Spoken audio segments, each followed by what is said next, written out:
Welcome to Elevation Nation with your hosts Sam Panich and Parker Yablon. Elevation Nation is a community focused on bringing together young adults who are elevating themselves and others every day. Each week, we welcome a new elevator to share their story and experiences to help you conquer the real world.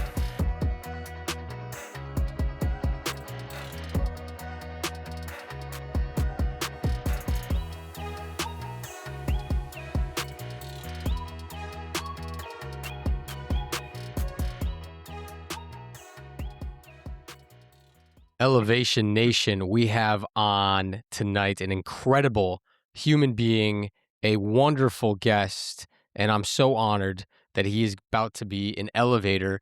Pun intended, he wears a lot of hats. Right now, he's wearing a Maryland hat because he knew he had to suck up to me and Parker That's on right. our podcast as Terps. But Yep. this man, Vance Row, he wears a lot of hats, some that I'm going to have to let him explain because it sounds like he is doing so many things, from entrepreneurship, from men's mental health, from his past careers. We were talking football. We were talking being Maryland fans. But overall, he's just an incredible human being with a mission that aligns so much with Parker and myself of trying to paint men's mental health in a more positive light, to get young men to open up about their emotions, their feelings, and to work on their minds just like they work in the gym. So Vance Row, welcome to Elevation Nation. We are so honored to have you on the podcast. Well, thanks, guys. It is my pleasure to be here. Thanks for inviting me. It's an honor to have you. I can also sense, I'm a Baltimore guy. I can see the accent. Sam might not be able to pull it out. Okay. There's some Maryland accent in there. Okay. Well, I can show you my Oriole tattoo. I mean, Okay, if you I really knew want to it. know, like, Yeah, if I you really definitely knew want it. to, so born and raised in Baltimore County, like Woodlawn area. So yeah, way to pick it up right away. Hey, listen, I grew up in Baltimore. You know, yeah, and you know the roll in Baltimore, right? The D instead of the T. You get it. Well, Vance, we're pumped to have you. Obviously, love the hat and the fact that you are, spend so much time in Ocean City. It's a place that's near and dear to my heart and my family. But we give the opportunity to every new elevator to share their elevator pitch, to tell Elevation Nation what you're all about. So, Vance, tell us a little bit more about who you are and what you're up to. Absolutely. So I am the easiest way to put it is I'm a retired police officer turned yoga teacher that does a lot of speaking and things about men's mental health. And the whole reason why is because of the suicide problem within first responders, and most specifically with male first responders. A lot of people are like, dude, how do you go from police officer to yoga teacher? And I'm usually like, well, there was some like stuff. And usually I do like presentations about the stuff. And look, the career caught up with me. And, I had my own stuff. I was kind of in a hole, is the way I put it, for a while. And my coping mechanism was booze. And, after a while, that just doesn't work anymore. And finally, it comes down to uh, two things: a conversation with my wife about actually me wanting to end my own life, and then a second, there was a confrontation where she actually videotapes me while I was intoxicated and shows it to me the next day, and she says, "Hey, dude, we got to talk." And I don't know that she intended for what that did, but it essentially shocked me into sobriety. And that moment was the last time that I drank, and that was a little more than 6.5 years ago. From that point, I knew what yoga was, but I'd never been to a yoga studio before. So I go to a yoga studio. I love it. Within the first month of practicing, I tell her that I'm going to teach it to people like me. I enrolled in a teacher training program about as fast as I could. And now, fast forward 5 years, I've picked up all kinds of different training. I've gotten the opportunity to teach and train with all different types of folks. And now I spend a good amount of my time teaching people that have no idea what yoga is and have some preconceived notion about what they think it is. And then so I want to break that stigma as well.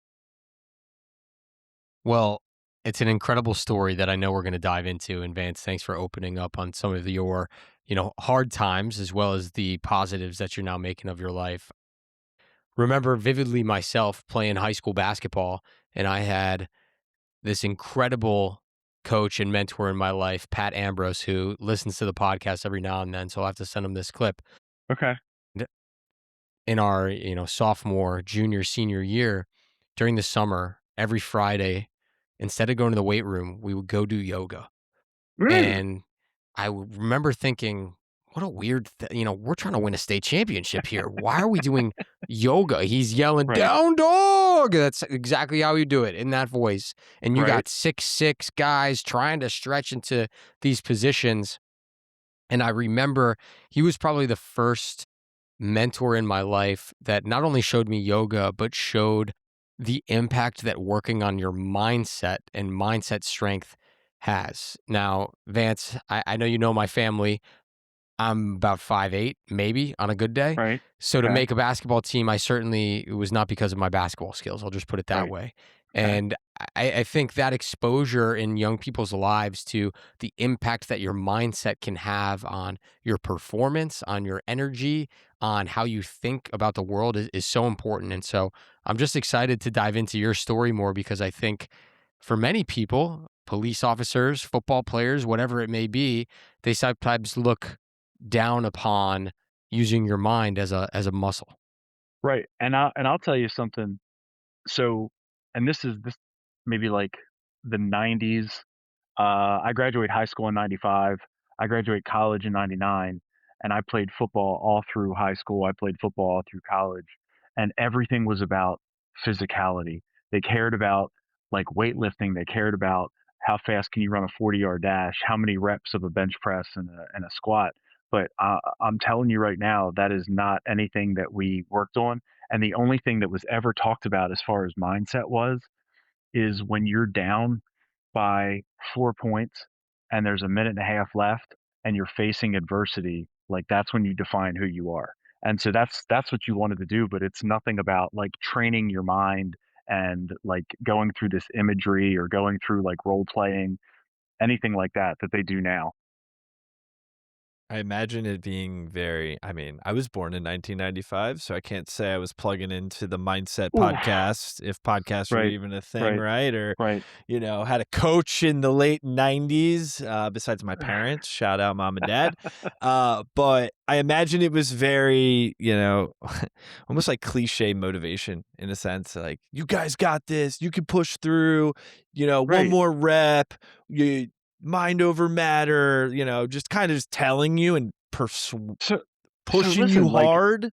listen, there'd be like winter workouts and so on like Tuesday and Friday morning we get up at 5:30 and they would just run us.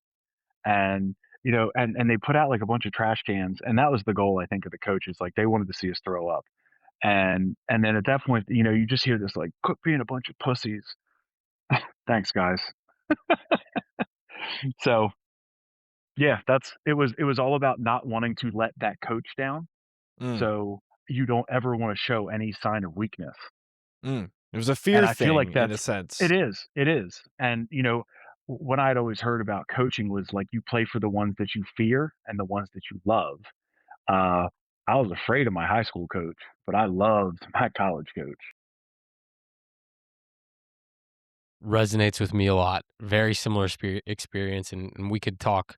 We might have to do a reminiscence podcast just about our high school glory days. Parker playing catcher in Baltimore, Okay. Maryland, and you Vance, and then me in Chicago. But I want to spend a little bit of time here talking about your evolution. So we went from high school athlete, college athlete. You got into law enforcement. Talk to us about that transition from, college football Vance to now I'm serving my community. I'm getting into a new career. I'm becoming a young adult. And the reason I bring this up is we think that those years are the most formative for young people, young men Yeah. especially, that no Yeah. one helps us through. And that's where my darkest times came. So I'm curious what that transition was like for you. So for me, um, I really I had been in Ocean City as a summer cop for a couple summers. And this is while I was in college, and then every fall I'd go back and I actually end up doing my college internship in Ocean City. I had applied to a bunch of different agencies, and I wasn't getting picked up. It was really hard in the late '90s, early 2000s to get jobs, and Ocean City was hiring like one a year. Um, I actually gave it one more shot, and I was applying to there, and I was applying to Salisbury City, and I ended up getting hired because I had it in my mind because I couldn't hear this rejection of no again, because it was really starting to weigh on me, and I'm like, "What do you mean I'm not good enough?" Because it really starts to make you question what kind of person you are. Um, so if I didn't get one of those 2 jobs, I was gonna go into the military, and I was just gonna go into, like, officer candidate school and just go from there. Still service, just on a different level. Anyway, so I get into, the police academy, and, I mean, the first thing is I was an offensive lineman in college, so I had to shed a little bit of weight so I could actually run this mile and a half like they wanted me to. I mean, I'm not a small person, but, I needed to not be 330 pounds anymore.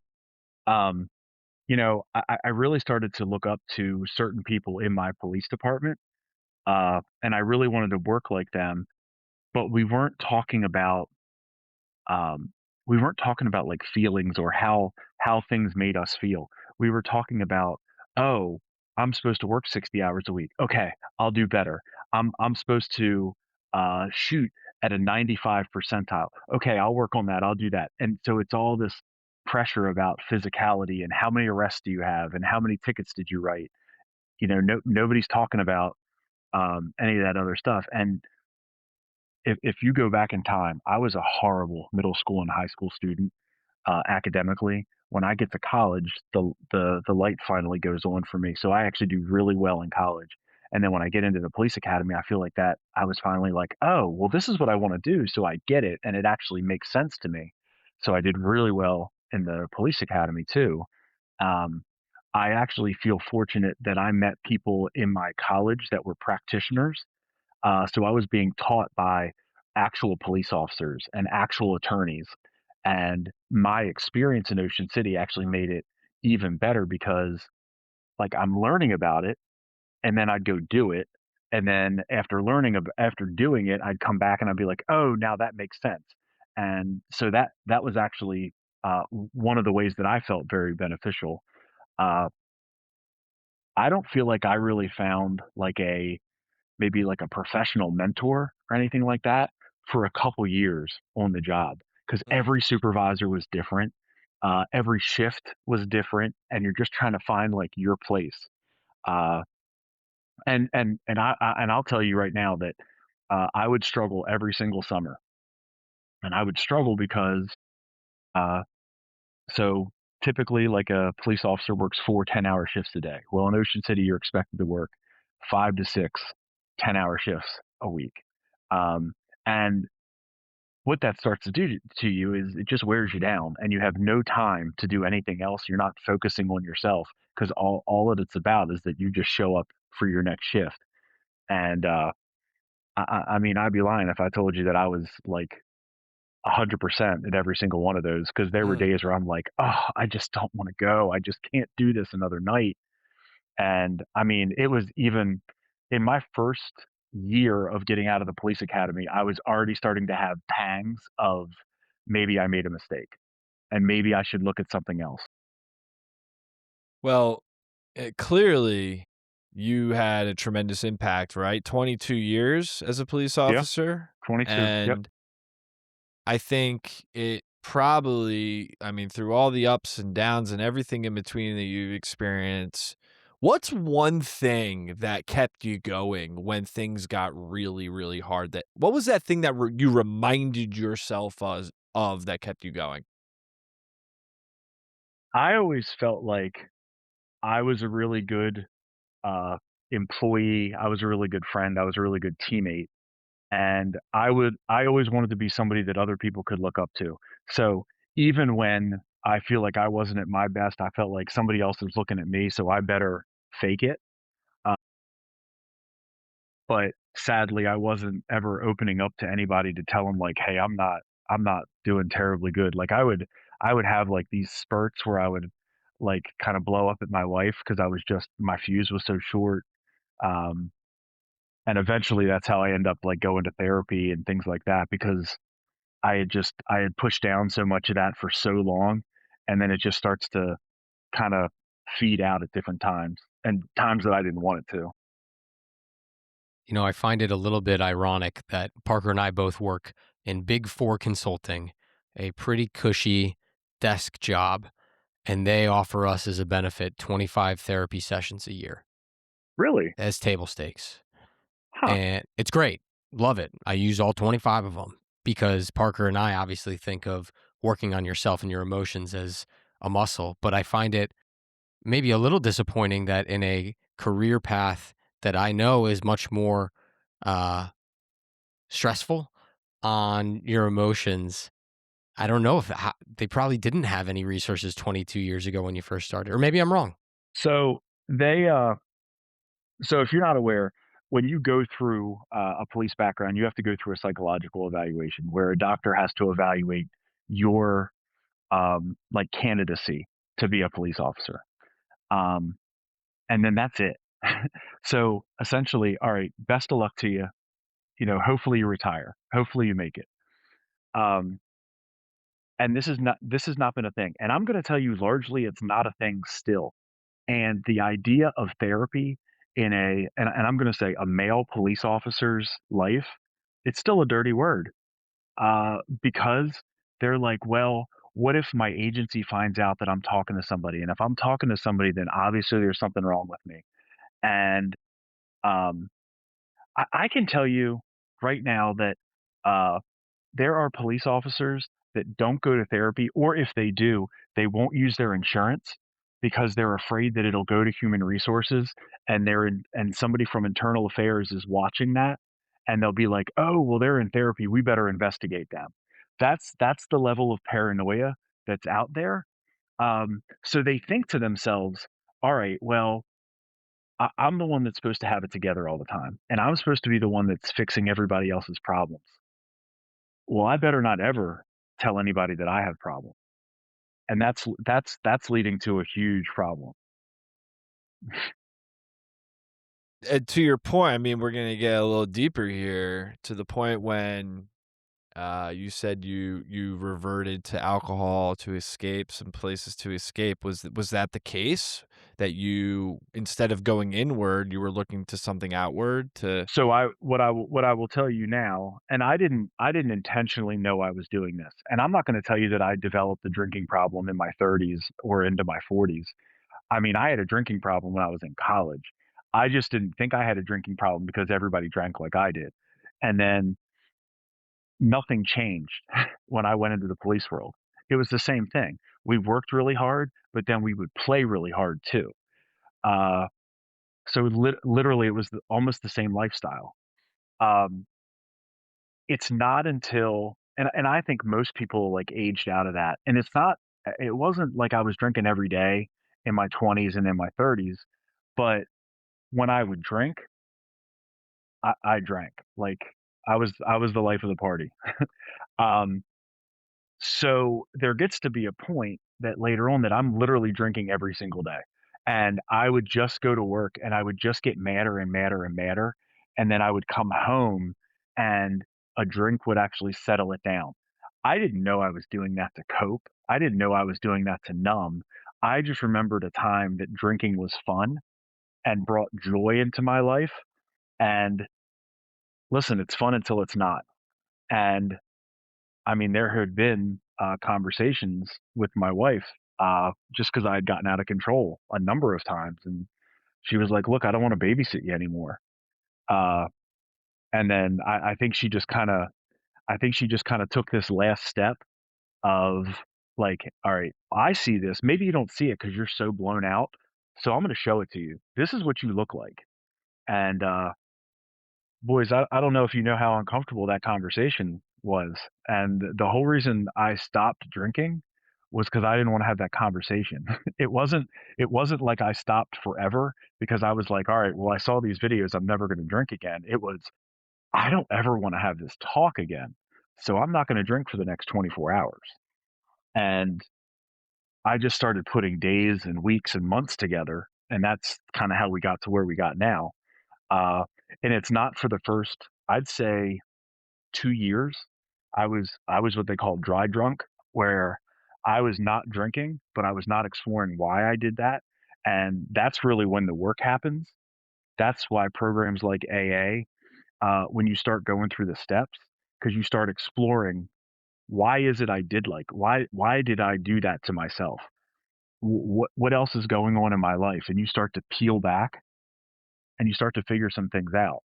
Uh, that's when the healing started. Was probably like year 3.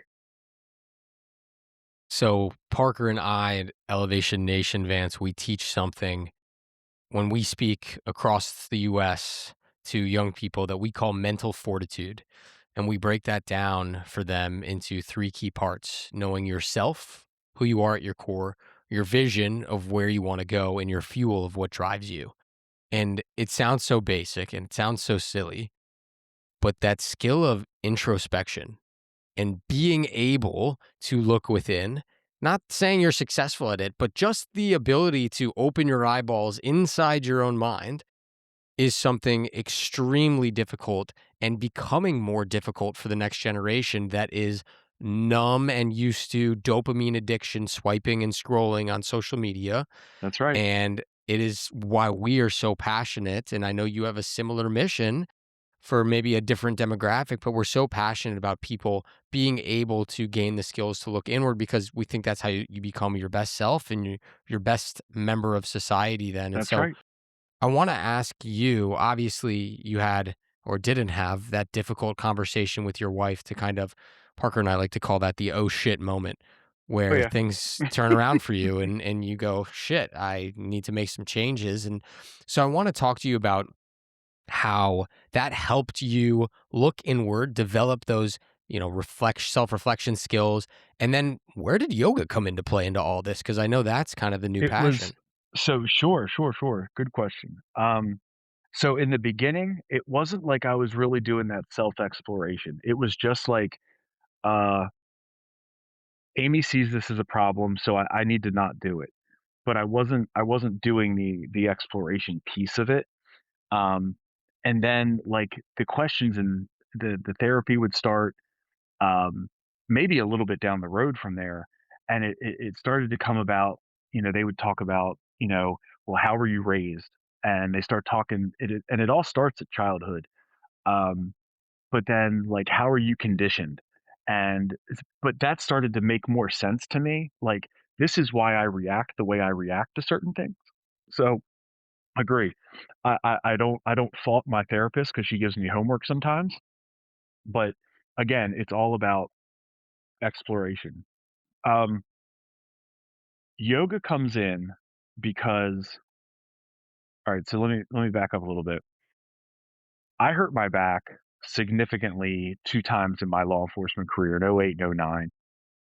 And then through physical therapy and things like that, I had tried yoga at my house on, like a DVD. I mean, you kids know what DVDs are, right? Okay, I'm but anyway, I did it at my and the important part, like, I'm following along with the guy that I see on the screen, and I'm just trying to keep up, and I actually think to myself, "Oh, they actually have studios, but I can't go to those because I'm not gonna be able to keep up, and look how big I am, and man, I sweat an awful lot." So, uh, it wasn't until Amy has this conversation with me, and I'm like, "I've been talking myself out of this for years." So the confrontation was on a Tuesday. On that Saturday morning, honestly, there's a yoga studio 2 miles from my house, and I said, "Fuck it. I'm gonna just try it. I'm gonna go." And I couldn't scientifically tell you why I felt better, but from the time I walked in to the time that I uh, ended 60 minutes later, I felt better. Not fixed, but it improved my mood. Yes, I got a little workout out of it. I got a little stretchy, but my head felt better. It slowed things down. That's why I kept going back because, uh, when you start using like breath to actually like use your, to, when you can start realizing that you can use your breath to settle your own central nervous system down, and you have that all the time, that literally, when you're sitting in your car and somebody cuts you off and you want to scream lots of bad words and you want to make obscene finger gestures, maybe you just take like 3 deep breaths and you figure it out. And again, that is tools that you possess, that every single one of us possesses. We just got to tap into it and understand what we're doing. So that was my gateway. Honestly, that was I start into that, um, and it wasn't until I go into a training program called Warriors at Ease, which is it was born in the military, and it's all about yoga and meditation for combat vets. And the way they explain the science of why yoga works, and I just literally was like, "Oh my god, it's so easy." But it's the way they presented it, and it's all about trying to get your body out of these fight or flight responses, which is uh, first responders.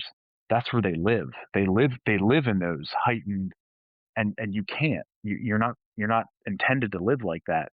But the other people that do, that I didn't realize until I started watching more documentaries about mental health and things like that, are these high level athletes because of the pressure that they are constantly under.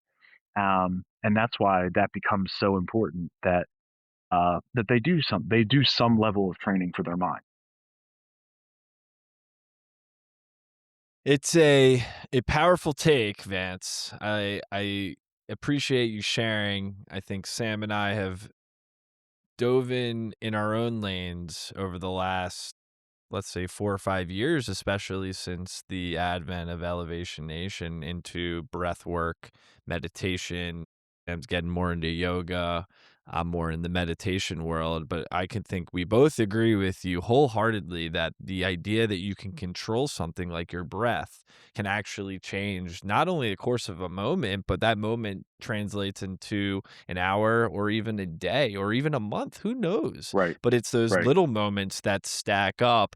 And I also appreciate what you said around the nervous system, that many are in fight or flight mode. You said first responders or athletes, but you know what? I think through all the conversations that Sam have is that a lot of other people have unregulated nervous systems too. And it's probably because they're overstimulated. They feel as if they got to respond to that text that continues to come in, the Exactly ping that right. they get at work, or that social media dopamine hit. Is that more and more people, I'm not a doctor, I'm not sitting here, but I can make a hypothesis that you probably have more people who are acting in that fight or flight mode than ever before, right? We're not comfortable sitting in nothing.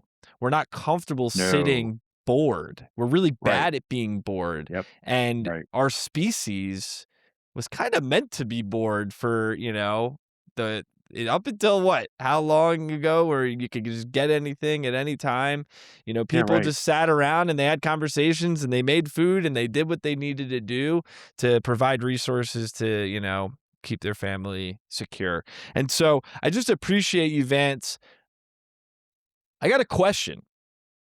If you were to convince one person who had never gone to yoga or thought yoga was even woo woo, what would you say to them to convince them to come with you?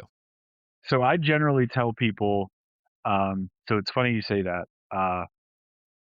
So a lot of times people have a preconceived notion about what yoga is, and that you got to wear leggings, and that it's only for girls, and you got to be able to touch your toes.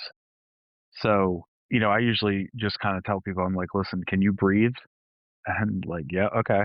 Uh, can you move a little bit? Like, I don't care if you can't put your ankles like behind your head. I don't care if you can't like be on a headstand or something like that. All it is, it's breath, movement, and I'm going to play some music that you probably recognize. And I'm probably going to give you just a couple points of mindfulness as we go. And I usually ask people, um, by the end of it, like, what did you think? And most people are like, I didn't know it could be like that. Uh, and I just teach different, than maybe other people. And I also understand that most of the people that I'm teaching, not my studio classes, but when I go teach first responders, or I teach at different agencies, uh, most of those people have never done anything like this. So it's got to be very basic, And then I just want them to start using their breath to get into movement. And then I actually cue a couple times throughout the whole thing. You talked about stillness, Parker. I actually make them get still and maybe close their eyes and just notice what's going on in their body. And I don't need you to do anything about it. Just stop. And most of us are very uncomfortable at those moments. And uh, it's not until we start to lean into those discomforts that we actually start to find growth. So we got to start just making ourselves uncomfortable a little bit more often. Parker and I often try to challenge ourselves and our guests to get outside of our comfort zone because that is where we can elevate into the best versions of ourselves. And so Listen, whenever you guys are ready to do the cold plunges, I do them like twice a week. I love it. I got my own little homemade system out back. Uh, yeah, I'm all about it. And We're coming over. people think I'm nuts. I will do it with you in 20 degrees, and I'll do it with you in 85 degrees. Okay, deal. It will Deal. suck, but that's kind of the Oh, it does. point. Listen, it sucks. I But mean, you know what? but You're going to be fine. That's yeah, the way I think about it. You're not exactly going to right. freeze. You'll be Nope. fine. Yep. Now, if you're in there Breathe. for 25 minutes, you may freeze, but No, I Don't usually do cut. that. I usually cut it at 15. that's a long time. We'll work up to that. We'll Okay. work up to that. All Vance, I right. want to Well, get us into our next section, which go is our ahead. rapid fire questions. But Yeah, before go we do for it. that, I just wanted to give you the opportunity, obviously, as the founder of Yoga Rescue, you mentioned a little bit about what you're doing, but what is next for you, your mission, and how you're trying to spread mindset and yoga to those that need it the most? To be honest, if you're asking me for my business plan, I don't entirely know. I am a police officer turned yoga teacher Fair with enough. zero business sense. So I'll be honest with you. I'll tell you what I'd like to do. Uh, I don't make any aspirations of like owning a studio or anything like that, but the base level that you need to have in order to teach in any yoga teacher training is a 200-hour training program. What I would like to do at this point is I would like to develop my own 200-hour training program that I can take like a working cop or firefighter or veteran and literally turn them into a yoga teacher. That they don't have to go to a yoga studio. Um, that we can literally maybe curtail it. That it is more about uh, like central nervous system regulation, breath work, movement, anatomy, that kind of stuff, um, and start turning out some other folks that can teach yoga to first responders and veterans. For a police officer who says he doesn't have a business plan, I'd say that's from two business guys. That's a damn good business plan. I love that model. Parker and I, we'll talk with you after on some ideas that we have, but I think that is beautiful. So Vance, we have our next section. It's rapid All right, fire. all right, You're used to this. Under pressure, okay, high okay, stress. Take a couple deep breaths. all right. First thing that comes to mind, we want the answer. No thinking. I'm now into yoga. Parker knows a little bit. What's your favorite yoga position? It's a floating half moon. That's my favorite. Ooh, okay. Yeah, I might not have to. any, I not don't know any, if I not know that one. so. I'll have to send you a picture of it. Okay. But that was Let's see if I can look it's it a up. balancing pose, but it's also a twisting pose.